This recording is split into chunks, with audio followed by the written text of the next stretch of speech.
Good morning to all of you. MVS Government Degree College, Mehboob Nagar District, Department of Mathematics. Name of the lecturer P. Raghavendra. Topic: Normal subgroups, quotient groups.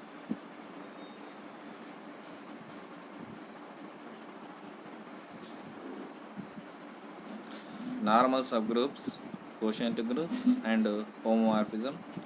Now, first we discuss cosets, theorem of Lagrange, normal subgroups, and quotient groups. First, cosets. Okay, now let G comma dot be a group with subgroup H. For A comma B belongs to G, we say that A is congruent to B modulo H and written as A congruent to B mod H if and only if AB inverse belongs to H. Means have to write like this: A congruence to B mod H if and only if AB inverse belongs to H. This is one of the condition. A comma B belongs to G and H is a subgroup of G, and A congruence to B mod H can be written as AB inverse belongs to H. Now the relation A congruence to B mod H is an equivalence relation on G. In the group G, the relation A congruence to B mod H is a equivalence relation. For this equivalence relation, first we study to have to check the equivalence relation. We have the three conditions. First one is reflective, symmetric, and transitive. If three conditions is satisfies, then we say that A congruence to B mod H has the equivalence relation. For this we have to discuss now. Let H is a subgroup of G. We have to show that the relation A congruence to B mod H is an equivalence relation. First we take reflective. For this we show let A belongs to G, then A inverse belongs to E. A belongs to G,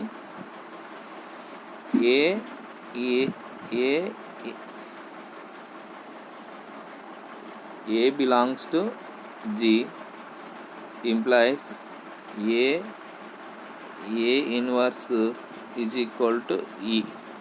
Means E belongs to H. Why? Because E belongs to G, E belongs to H. H is a subgroup, so that E belongs to G. Therefore A inverse belongs to H. A inverse belongs to H. So that it can be by the above definition. By definition we can write A congruence to A mod H. So that first one it is a reflective. Now symmetric. Let A congruence to B mod H. Here. A congruence to B mod H, then AB inverse belongs to H. AB inverse whole inverse for this. AB inverse whole inverse. This becomes B inverse whole inverse. A means inverse. B A inverse belongs to H. B inverse whole inverse belongs to B A inverse belongs to H. Means it can be written as B. It can be written as B congruence to A mod H. Good. Now symmetric means A congruence to B mod H, similarly B congruence to A mod H. So congruence relation is symmetric. Now transitive. For transitive we have to show that A congruence to B mod H and C congruence to B mod H. A congruence to B mod H, C congruence to B mod H. For this we have A congruence to B mod H means B inverse A belongs to H, and C congruence to B mod H means A B inverse belongs to H. On doing CB inverse and BA inverse belongs to H, C inverse into BB inverse A belongs to H, C inverse BB inverse becomes E, C inverse E A belongs to H. This becomes C inverse A, C inverse A belongs to H. Therefore A congruence to C mod H. Therefore from the above results congruence relation is an equivalence relation. Now it is satisfied equivalence relation. Now we have to discuss definition of coset. Here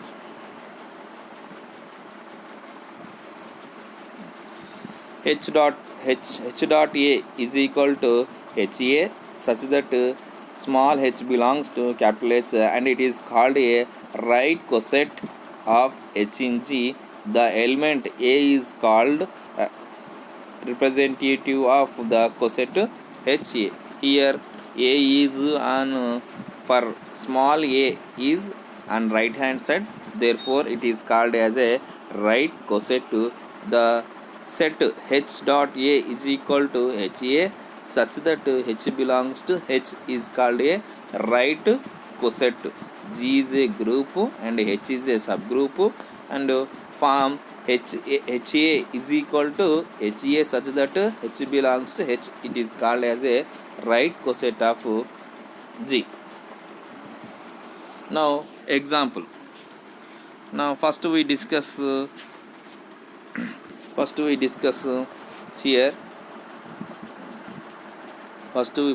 discuss let G is a group. G is a group with elements. First G is a group, elements 1 minus 1 I minus I with dot and subgroup H is equal to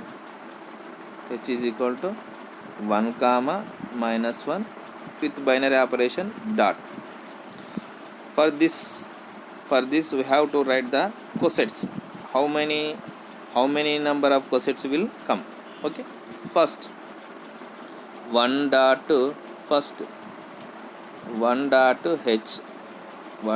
H is equal to, you have to multiply 1 with containing H. How many elements containing 1 comma 1 means 1 into 1 comma 1 into minus 1. It becomes 1 comma minus 1. This is equal to H1. Similarly minus 1 into H is equal to minus 1 into 1 comma minus 1 into minus 1. This becomes minus 1. This is equal to H into minus 1. Now similarly I into H, I into 1 comma I into minus 1. This becomes I minus I. This is also is equal to H into I.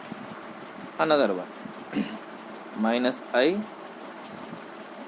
into H is equal to minus I into 1 and minus I into minus 1. This becomes minus I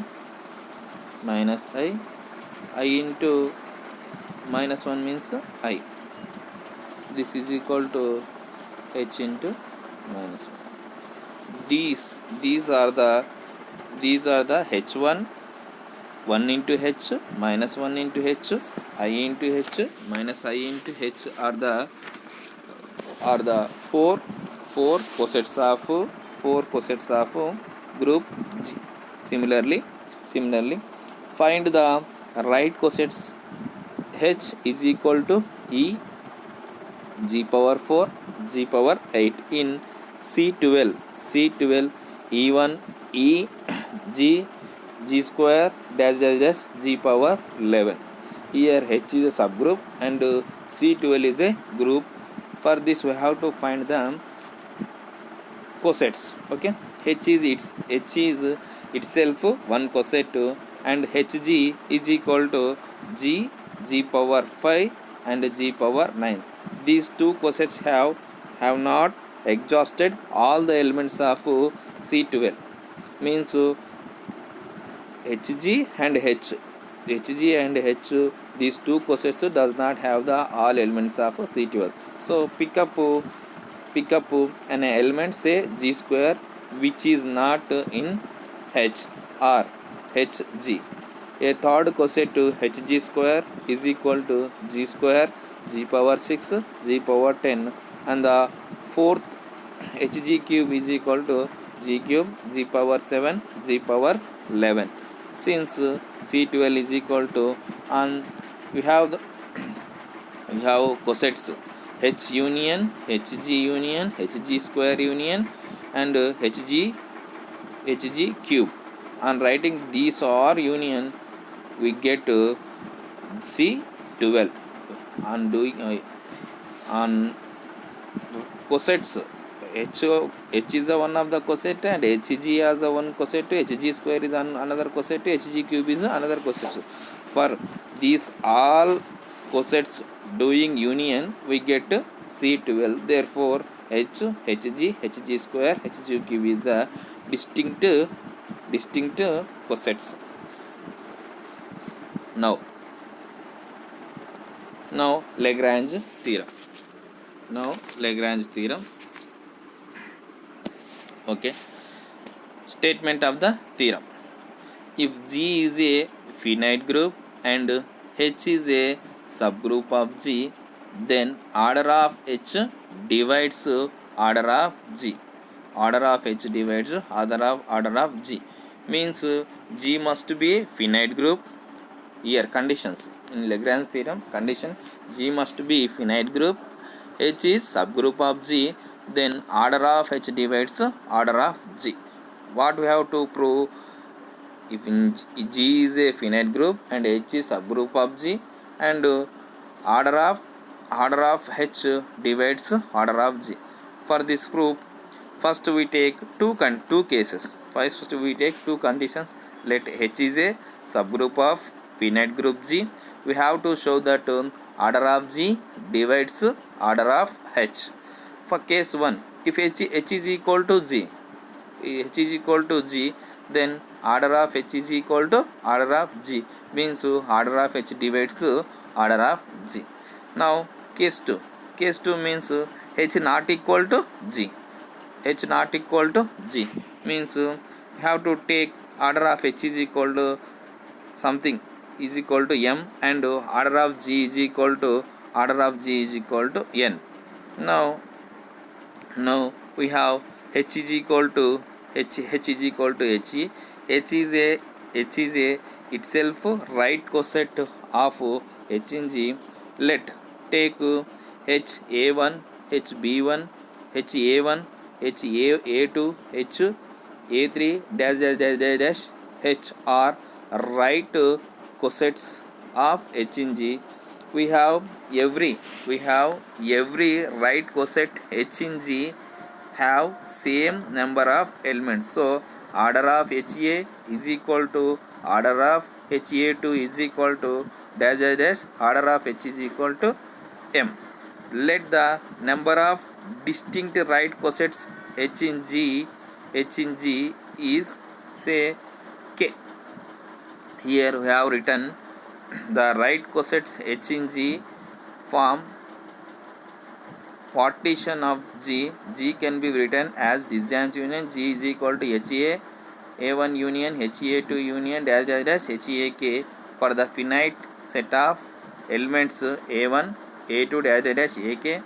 by lemma the number of elements in each coset is order of h, hence the counting the all elements the disjoint union above, we see that order of g is equal to k into order of h, therefore order of h divides order of g, means the number of distinct right cosets h in g is k, therefore order of g is equal to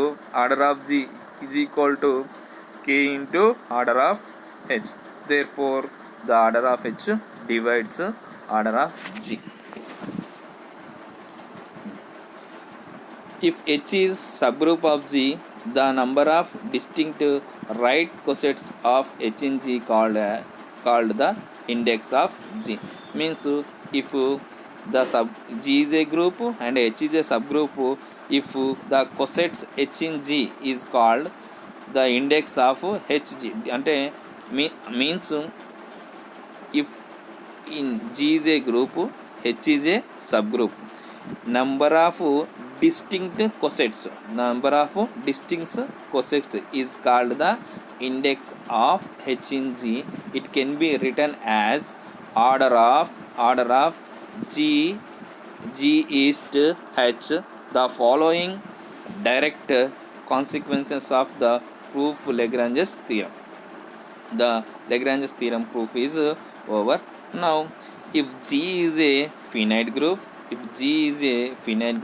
with subgroup h, g is a finite group with subgroup h, then order of g divides order of h. Now corollary, if a is an element of a finite group g, then the order of a divides the order of g. Now definition of normal subgroups. Let g be a group with subgroup h.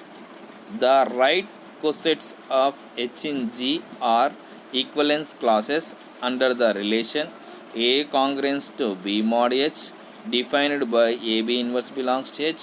We can also define the relation L on G so that ALB if and only if B inverse A belongs to H, the relation L is an equivalence relation and the equivalence clauses containing is the left coset AH is equal to AH such that small h belongs to capital H, as following example shows that the left coset to an element does not necessarily equivalent to the right coset. Now definition of the normal subgroup.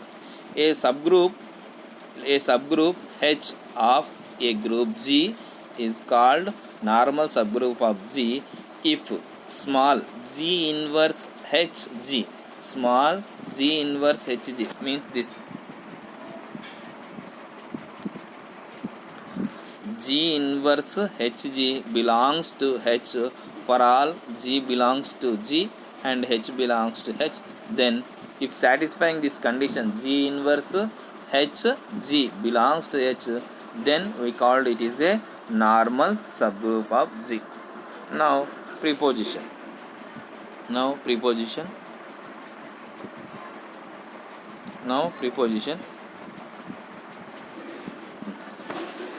Hg is equal to gh for all g belongs to H if and only if H is a normal subgroup of G. For this we have to check right coset to left coset equal, right coset and left coset is equal if and only if then H is a normal subgroup of G. For this we have to show that if and only if condition, if H is normal subgroup, it satisfies Hg is equal to Gh and Hg is equal to Gh, then we have to show that H is a normal subgroup. For this suppose Hg is equal to Gh, for this we have to show that H is a normal subgroup. Suppose that Hg is equal to Gh, then for any element H belongs to H, Hg is equal Hg belongs to capital Hg, that is equal to Gh. Hence Hg is equal to Gh1. Some H1 belongs to H, and G inverse Hg is equal, I am taking both sides, G inverse Hg is equal to G inverse Gh1, that is equal to H1, that H1 belongs to H, therefore H is a normal subgroup of G. Conversely, if H is normal subgroup, we have to show that Hg is equal to Gh. Let Hg belongs to Hg, and G inverse Hg is equal to H1, that H1 belongs to H, then Hg is equal to Gh1, that belongs to Gh, and Hg is a subset are equal to Gh. Also Gh, G inverse is equal to G inverse whole inverse H into G inverse, that is equal to H2 belongs to H. Hence H is a normal subgroup, so that Gh is equal to H2 G belongs to Hg. Hence Gh is subset are equal to Hg. For this here Hg subset are equal to Gh, and Ghr subset are equal to Hg. Therefore Hg is equal to Gh. Therefore when H is normal subgroup, then left coset is equal to right coset. The theorem is over. Now if n is normal subgroup of a group G, the left coset of n in G are the same right coset of n in G, so there will be no ambiguity in the taking about the cosets of H in G. Means left, if we take left coset or right coset, there is no difference. Means if you take right coset, the theorem or problem will come same way. If you take left coset, the same problem also will come. No difference between taking as a left coset and right coset. Now theorem: if n is a normal subgroup of G comma dot, the set of cosets G by n, the set of cosets G by n is equal to n small into G, such that small g belongs to capital G, forms a group G by n comma dot, where the operation is defined by ng1 dot ng2 is equal to n into g1 dot g2. This group is called the quotient group or factors group by G by n. Means here G by n is called the quotient group. First we have to prove that n is normal subgroup and G comma dot n is a group, and we have to show that G by n is a group.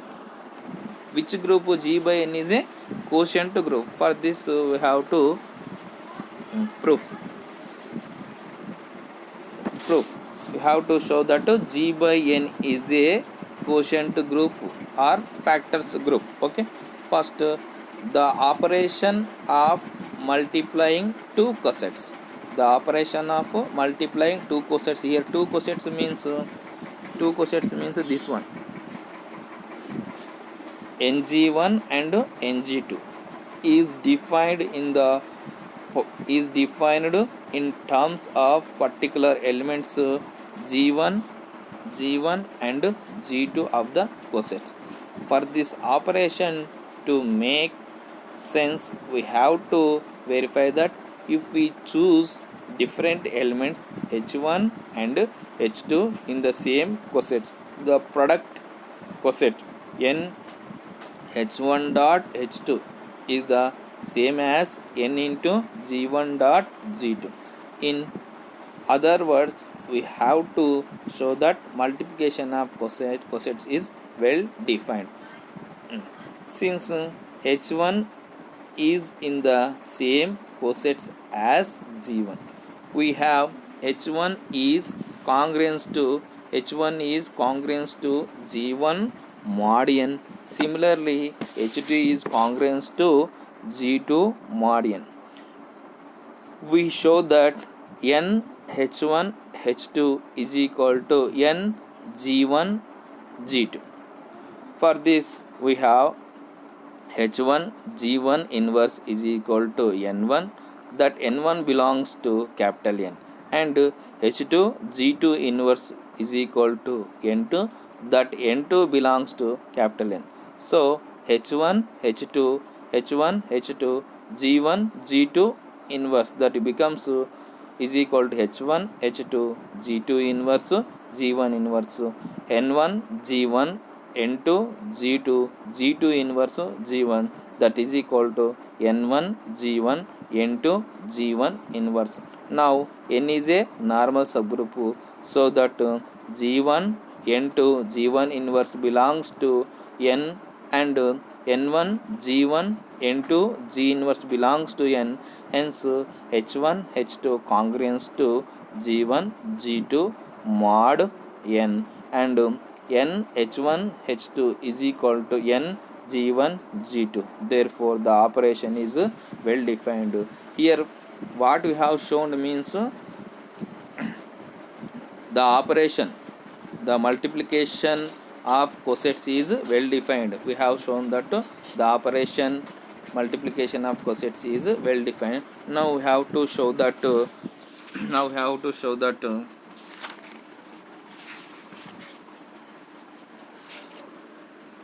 G by n is a group. For this we have to show that closure property, associative property, and existence of identity and existence of inverse. We have to show 4 properties. Then we called G by n. G by n is a quotient group. Then G by n is called quotient group. It satisfies the 4 conditions: closure, associative, existence of identity, and existence of the inverse.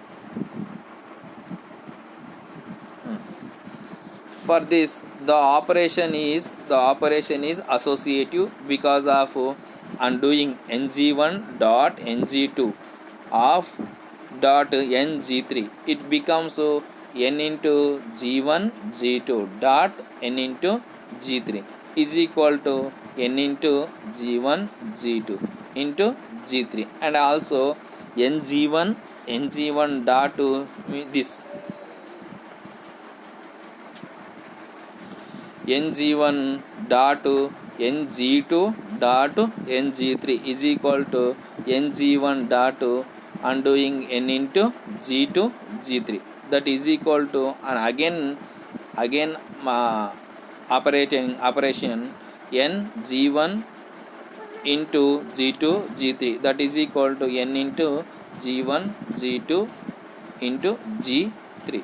Means the operation is associative. In this associative only we get the operation is also closure and associative, so that cosets multiplication is associative on G by H. Now we have to show that existence of identity. Since ng dot here E is the identity element in G, E is the identity element in G, then NE belongs to G by N. Now taking ng dot NE is equal to NGE. Here GE belongs to NG. Similarly, NE dot NG is equal to NG. The identity is N into E is equal to N. Here E is the identity element. So above 3 conditions is satisfied. First one is closure property and associative and existence of the inverse. Now we have to show that existence of inverse. Here G belongs to G, and G inverse belongs to G. G belongs to G inverse belongs to G, and NG inverse belongs to Ng inverse belongs to G by N. Ng belongs to G by N.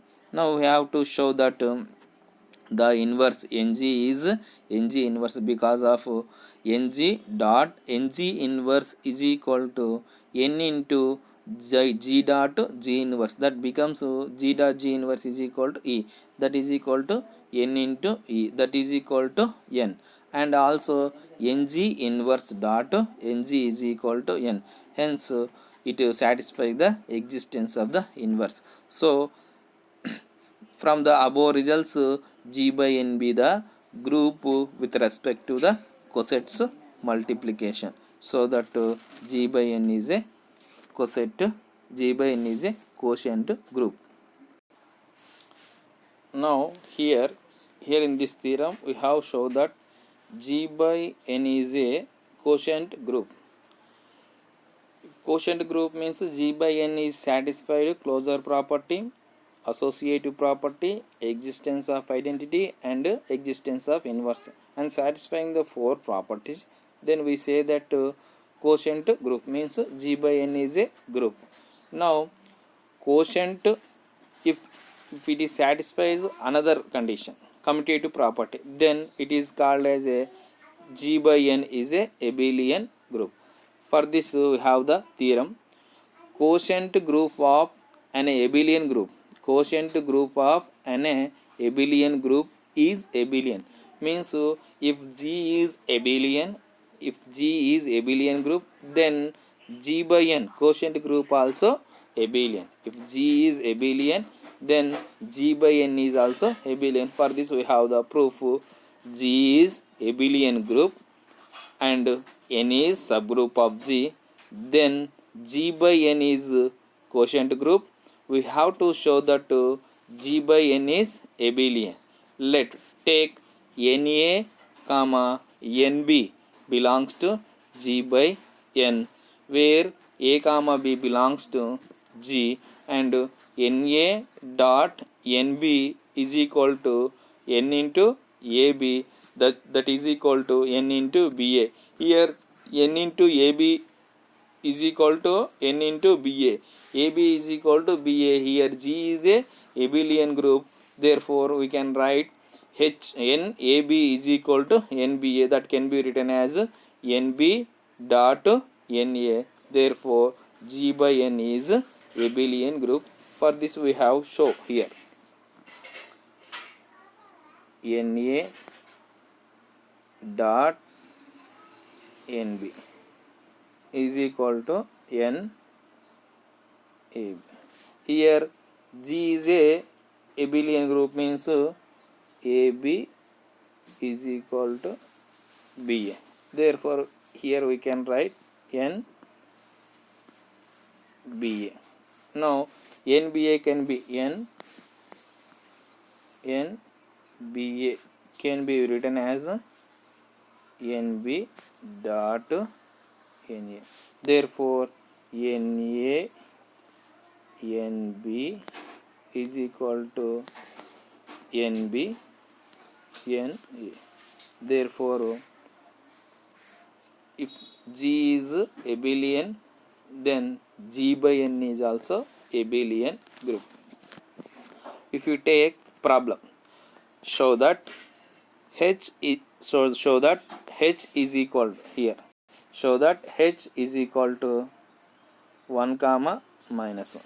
Show that H is equal to 1 comma minus 1 normal subgroup of the group of non-zero real numbers under the multiplication. Here G is a group R minus 0, means G is a group of non-zero real numbers. We have to show that H is a normal subgroup under the multiplication. Now we have to show that H is normal subgroup of G from the composition table.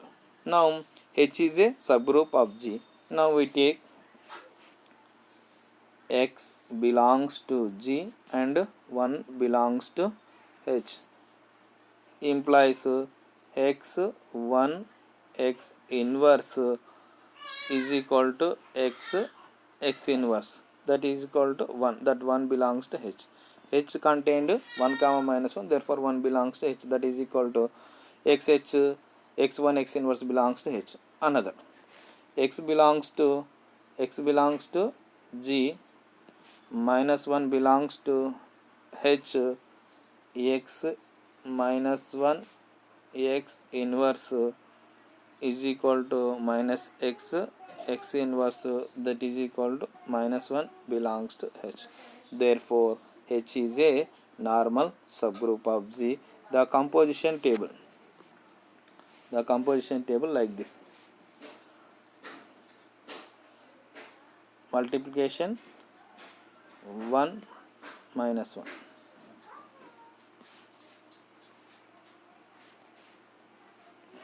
here 1,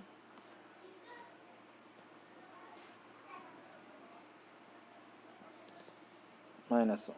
The composition table 1 into 1 minus 1, 1 into minus 1, minus 1 into 1 minus 1, minus 1 into 1 1. Therefore H is a normal subgroup of G.